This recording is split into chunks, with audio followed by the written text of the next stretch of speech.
Good morning, y'all. Good morning. I'm trying to adjust my screen for some reason. I look really, really close. But good morning. I am on YouTube.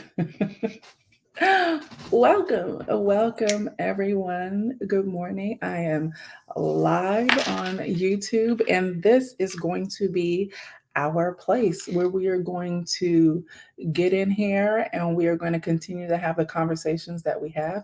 Thank you. If you are joining me for the very first time, my name is Tracie Collins. I'm the CEO and the founder of the NBDA.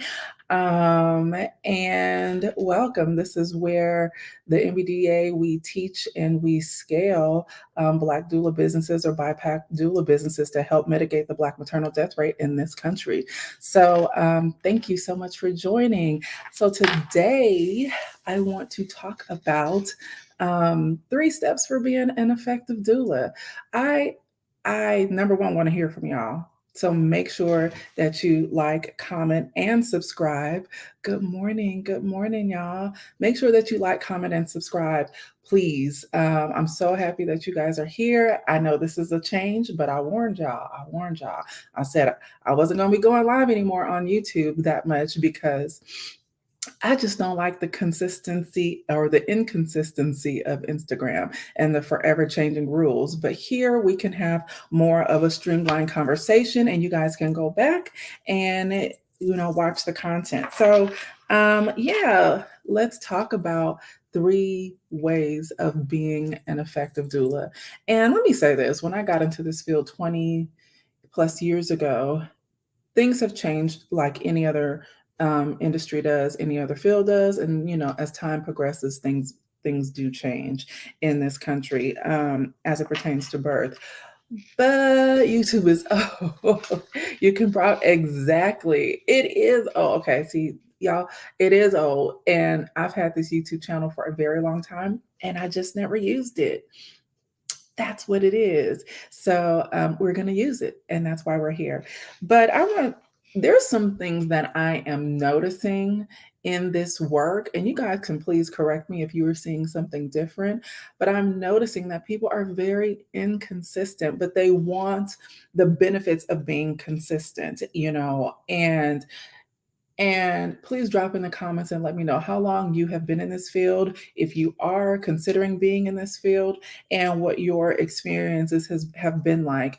And in order to be effective and infectious in this work, you have to be consistent. So, my number one thing that I think or that I know in reference to being an effective doula is education, is constantly being a student. And you guys have heard me talk about this over and over and over again.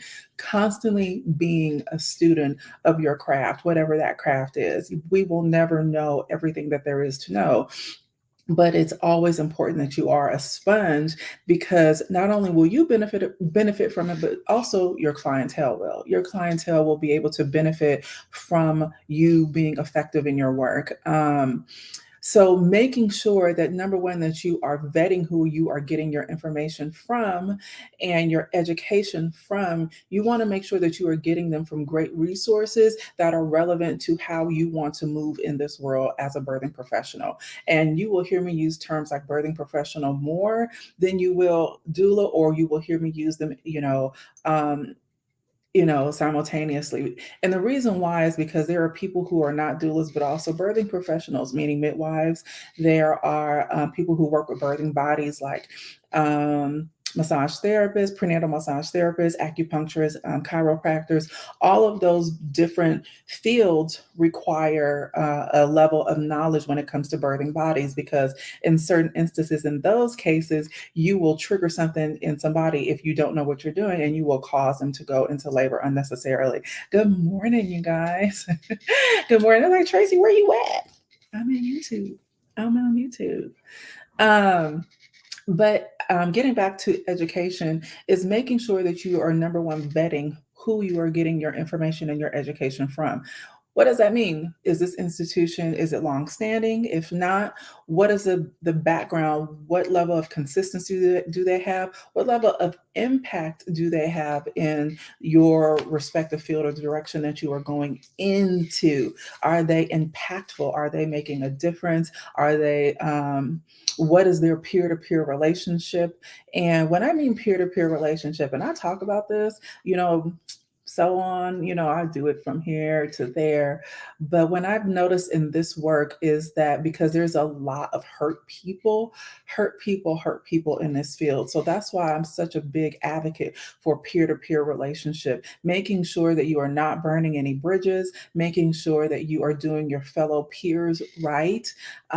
Because what comes around goes around, and we want to make sure that we are putting good energy out into the work, into our field with with with this work. So peer-to-peer relationship is really important because it's also going to be your peers that are going to call on you when they are in the time of need. They are going to be the ones who are going to give you a good name or not. So you want to make sure that you are treating your fellow peers correctly.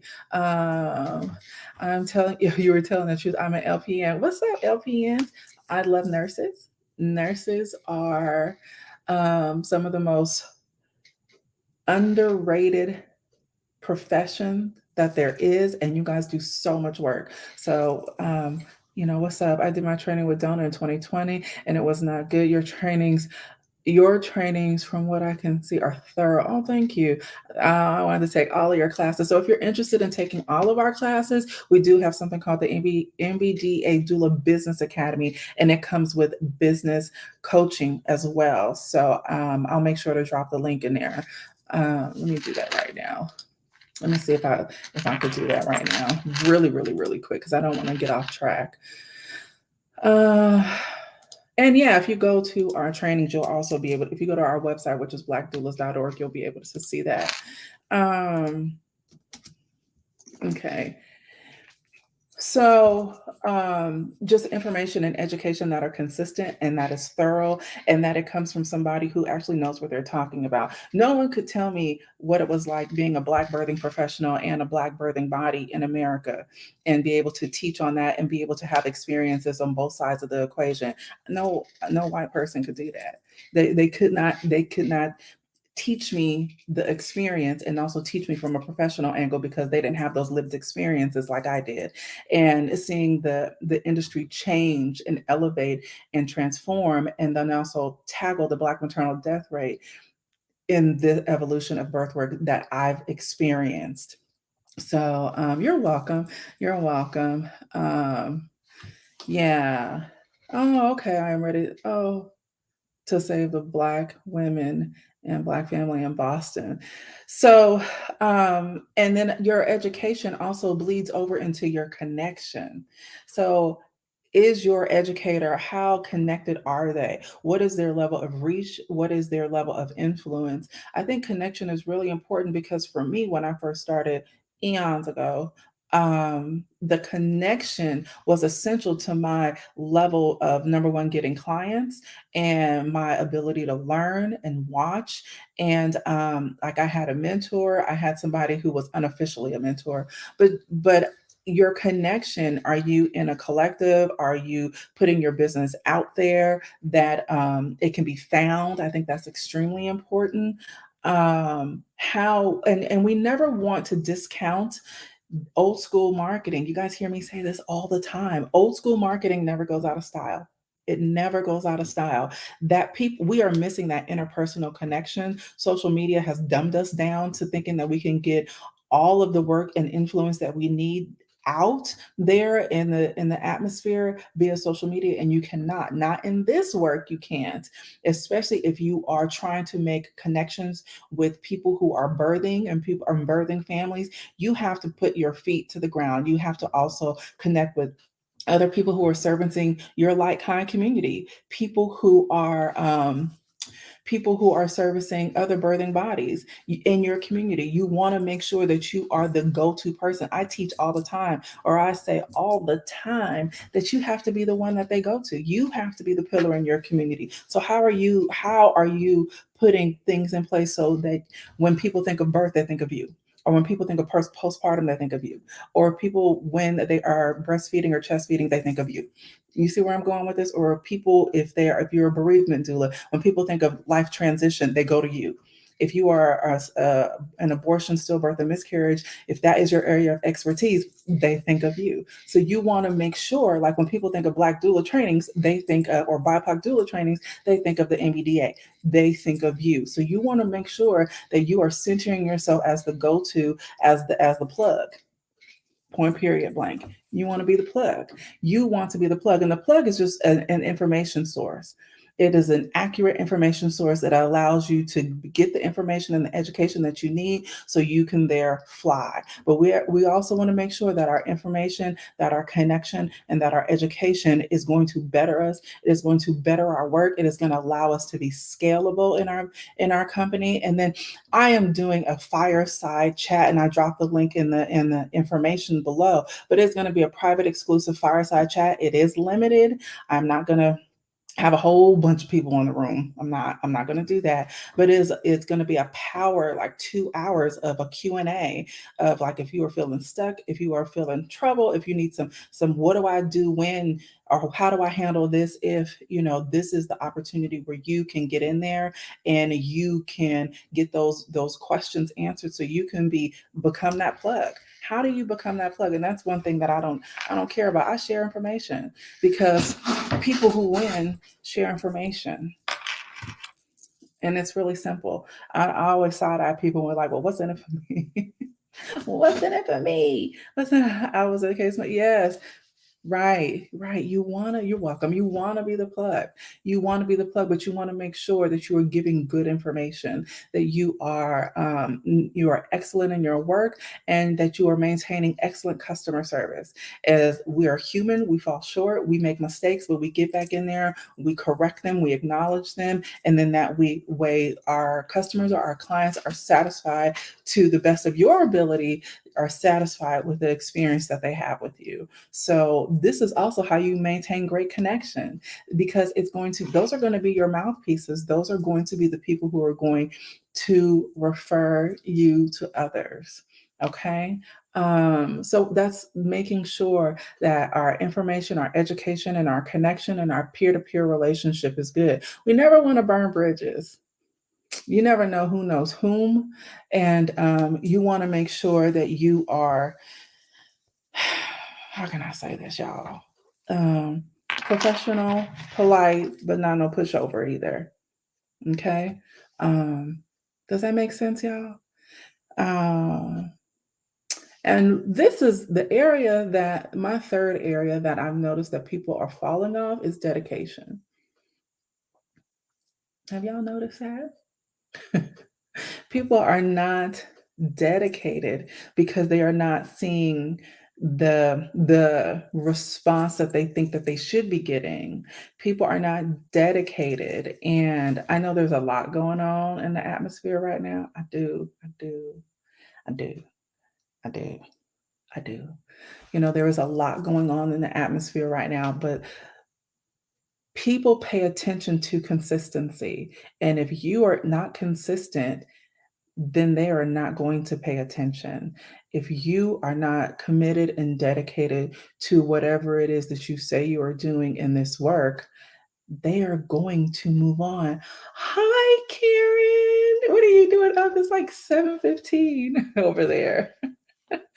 um, so make sure that you are paying. It needs to be not to be a passion. It needs to be a passion, not just something that you do. I want to take it a step further, Alicia, and I'll say it needs to be your purpose, because passions, like, I'm not always passionate. Child, if y'all knew me for real, I'm not. I am not always passionate. A lot of times I want to say, oh, I want to throw in the towel.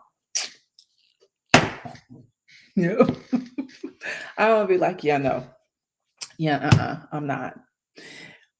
But when it becomes purposeful, when it becomes, a calling that you are fulfilling, then your motivation and your reason why it's different. So when we talk about dedication and when we talk about commitment, I want us to channel. We want to replace that passion with purpose, because and this will also cause you to be effective. When it's passion, we can't. Passion is emotion. Emotions come and go. They do. They do. But when it is purposeful, that's when you will be able to be effective, because your level of dedication and consistency will always be there. Okay. We always have to have a reason why. What is your reason why? And if you don't know what your reason why is, your reason why can't be, oh, I just want to see babies be born, or oh, I want to. Because that will change. This is a field where the burnout is real and the burnout is heavy. And Black doulas and BIPOC doulas, we get it on multiple angles. We get burned out because of the system. We also get burned out because of the lack of equity and pay when it comes to Black and BIPOC birthing professionals, and then when it comes to the white folks over there, the counterparts. Okay, so we get burnt out differently. We also get burnt out because you come into this work as Black and BIPOC birthing professionals wanting to help and save people that look like you, but those are the same people that don't necessarily always value health and wellness until it's time to value health and wellness. And usually when that happens, something tragic has taken place. It's hard for us to catch us beforehand. Okay. So we get burnt out on all angles. So burnout is real. And then when you are going into a place and space where you are not feeling like you are being valued from a pay equity standpoint, or it's hard for you feel like you are fighting for value. And people are like, well, why should I? And I don't understand, and I don't need you know what I'm saying? Every time I see a Black birthing body or a Black person who is pregnant, I always feel for them. I was in Krog Market downtown on Fourth Ward in Atlanta over the weekend, and there was this beautiful sister who was pregnant, and her man was right next to her, and I always say, like, I just want her to live. I just want her to get through this. When people are pregnant, they are usually, we can't always say they are, but they're usually excited. They're looking forward to the birth of their child. But we have an extra weight that a lot of us don't necessarily always realize that goes with birthing in America. So I always feel for them. It's not like, oh, I'm so happy. It's like, how are we going to get through this? What's the plan? Who's your support team? Who's your network? Where are you getting your information? Who's your medical provider? Do they listen to you? Are you going prepared with the necessary questions in advance so that way when you're in that doctor's office, because they only give you about 10 or 15 minutes, of the actual face-to-face care time with you, are your questions being answered? Do you feel heard? Do you feel supported? Are they providing you with resources? Is your family supporting you? Are you feeling the stress and strain financially of bringing somebody, a new baby into this world? Like, when I tell you my brain go all kind of places, and it's just simply because I know, and we can't necessarily say our counterparts have that same worry or concern. And so, how are you dedicated in this work? Are you dedicated? And I want you guys to really sit with that and be honest with yourself. And it's okay to be like, no, I just want to do it, just for the good stuff. But with life comes death. Okay. And this is a life or death field. And if you are not skilled enough to understand the physiology of labor, and what do I mean by that? You have to understand what's happening within the system at every freaking centimeter during dilation. Then from there, when they give birth, what happens in that immediate postpartum period? And when I say immediate, once that baby is out, but that placenta is not, what is supposed to happen? What's normal? What's not normal? What are we looking for? What are BPs? What's APGARs? Like all of those things. Are we hemorrhaging? Are we not? Are there clots? What's going on? There's everything that happens. So when I talk to you guys about making sure that your information and your education that you start with needs to be, number one, relevant. It has to be backed by science. It has to be from an evidence-based perspective, but it also, for us, it has to be from a cultural perspective. It has to be from a medical perspective. It has to be from non-bias, and where implicit bias don't reside as much as we can mitigate it from happening. So I hope this is making sense to you guys, because when we talk about the steps to being effective, everybody, what I know, this is like everybody wants to be like, I don't know, it's like they want the consistency of having a full practice, but you also have to understand, if you have a full practice, will you be able to handle that practice? Like, can you handle that level of clientele? How are you accessing the clientele? Gone are the days of, well, I'm just going to put my website up and they're going to find me. No, like, no. Where do we do that at? You have to position yourself amongst those who are doing the work. And then how do you see yourself practicing? Do you see yourself practicing as a solo practice? Do you see yourself practicing in a collective? Do you see yourself practicing in a partnership? Do you see yourself, I don't want to do none of the marketing. I don't want to do none of the contracting. I just want to go out there and do the work. Well, then maybe an agency structure is best for you. Then if you choose to go the agency route, does the agency align with what it is that you're seeking? What are the agency requirements? What are their legal requirements? What are their time, requirements? What are their insurance? What does all of that look like? And how are you benefiting from that? And is that the clientele or the demographic that you want to serve? Or maybe you want to serve teens. So are you connecting with community resources that is their target demographic? You know what I'm saying? So I hope this is making sense to you guys. But the number one thing I see is the inconsistency, because this shit is hard. People are very inconsistent. And I think I told you guys I did a poll in Instagram not that long ago. And I said, how many of you guys want access to my business resources? And everybody that looked at that said 100%. But then I was like, how many of y'all want to do the work? It's like, what? Like, wait a minute, what? Like, help me. Help me. Like, help me. Yes. Come on, Steph. You know, like, help me, because I think I know for me, the main thing I want to do is leave Black and BIPOC birthing bodies in a better place, period, while birthing in America. How do I do that? How do I know that Black woman that I saw this weekend is not going to is going to be thoroughly supported? It's going to be by systems that I put in place that hopefully, reach her to some degree that she can benefit from, or they can benefit from as a family unit. Another thing I want you guys to also focus on is getting to those partners. We have to make sure that we are educating and that we are supporting the birth partner. They have the reason why we're here. Like, we want to make sure that they are getting the adequate information, resources, and support that they need to, number one, identify danger signs, because they're going to be the first people to see it or see something different or a change of something that's not normal, but also making sure that they feel supported. Some of the best births I've been to or done when I was practicing was when I wasn't doing shit. I wasn't doing nothing. I was there, but I wasn't doing anything. And that partner was doing everything that I taught them to do. And we always want to make sure that we understand the power of the partner.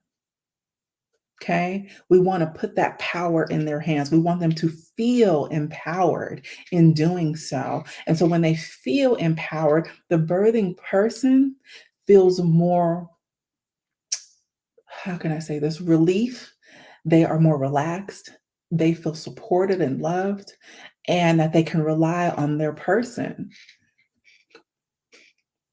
Okay. So make sure that we are not meeting with families without that birthing partner there. And if they don't have a significant other, then we want to make sure that we help them identify that number one support person for them during this process, because you can't be that. So, who is going to be their number one support person? Is it mama? Is it sister? Is it your best friend? Like, who is it? Because they need to be present for every time you meet with them. Okay. So again, it's about dedication, it's about information, and it's about education, making sure that you are sourcing yourself, you are gaining the information and the knowledge that you need to be effective and infectious, and that also that you are consistent in the approach, you are consistent in the work, and that you are a forever ever student. The majority of people, they just be like, I'm done, this is too hard. That's why I always challenge people to be like, well, how long have you been in this work? 0 to 5 years? You're still wet behind the ears. 5 years? Okay, we can, okay, good. Now, 5 to 10 years, then how many of them have been in it 10 years or more? 15 years or more. You see that number get smaller and smaller and smaller. And oftentimes people just want the experience of having the education, but not actually doing the work. So, and it's okay to decide and be honest with yourself, because what we don't want to do is invite a potential client into your space that you are not able to thoroughly support the way that they need it, because you will be causing more harm than good. Okay. Do we have any questions? Do y'all have any questions? I'm loving the comments, y'all. Thank you so much for joining me. First time live on YouTube. Like, I appreciate y'all. Thank you. Thank you so much. This is where we will be.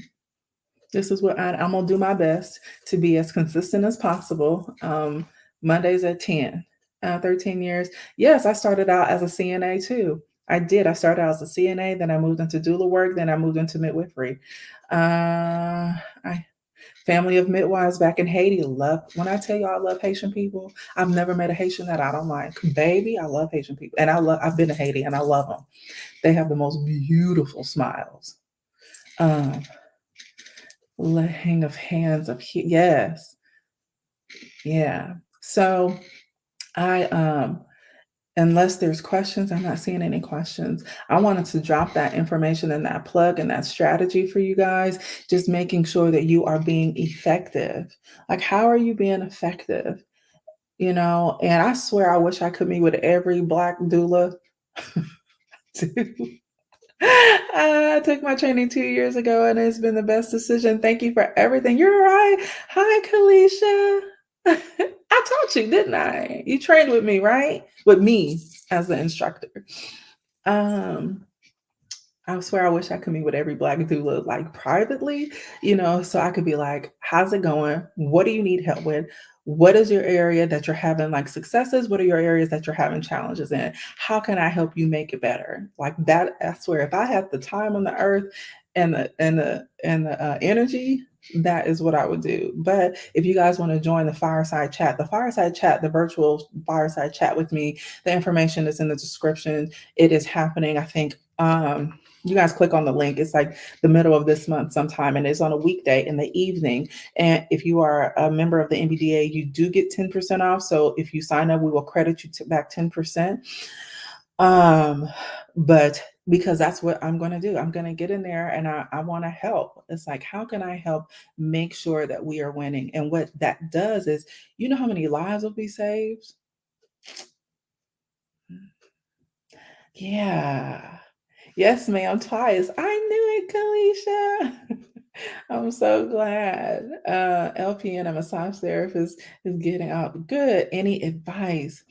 Um, Honestly, the advice that I shared with you today If you haven't joined this live or you're just joining it, just make sure you watch it back, but just making sure that you're sourcing your information correctly, that you are connecting yourself with the relevant community members or the national members, plug, that you need to elevate and to get your business seen and to scale your business. And then also being dedicated, giving and delivering amazing customer service.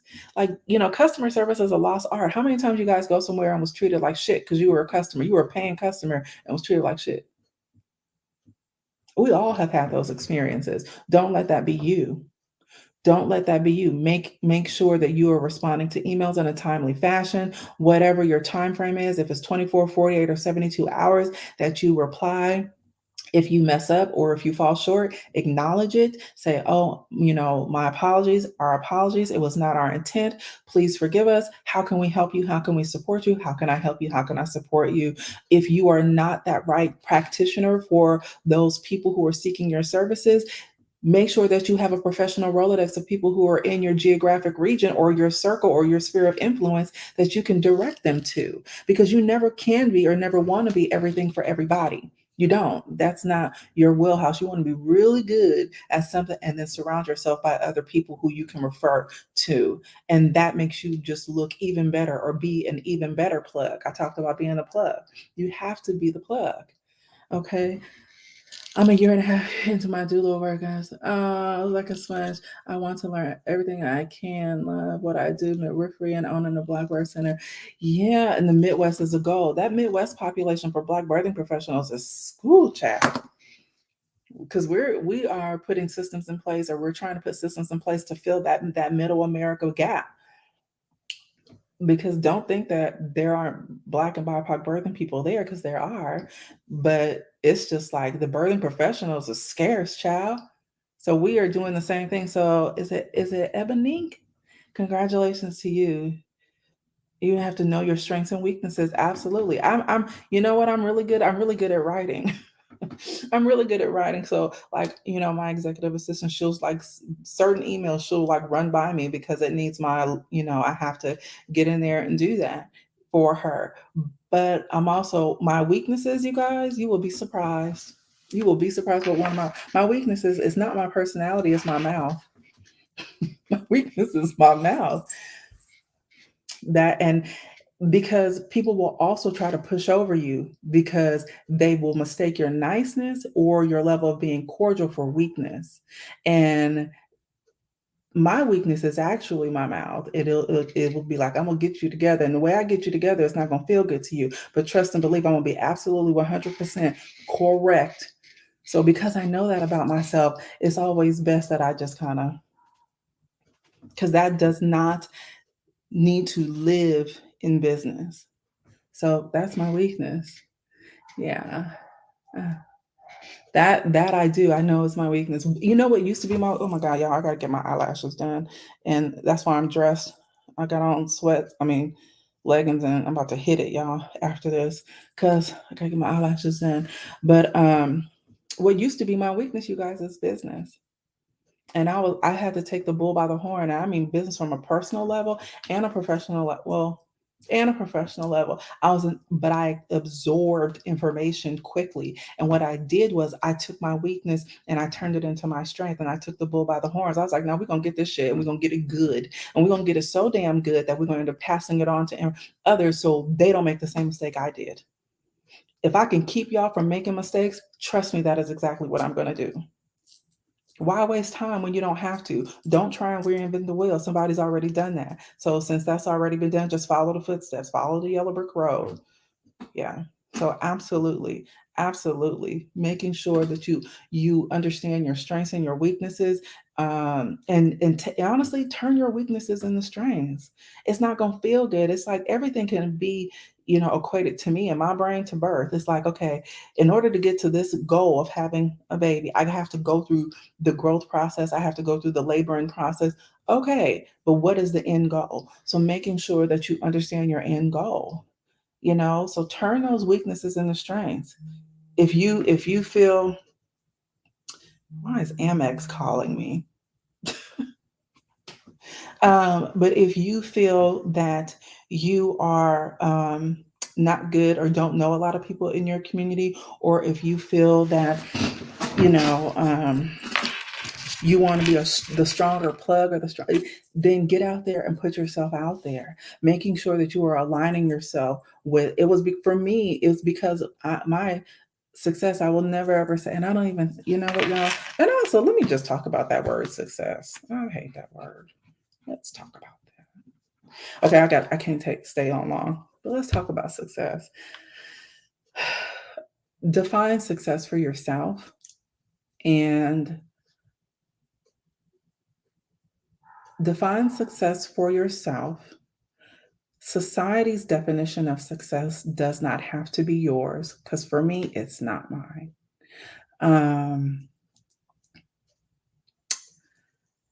Yeah. So I'm just gonna leave that there because I have an issue, and I was actually thinking about that this morning. I have an issue with that word.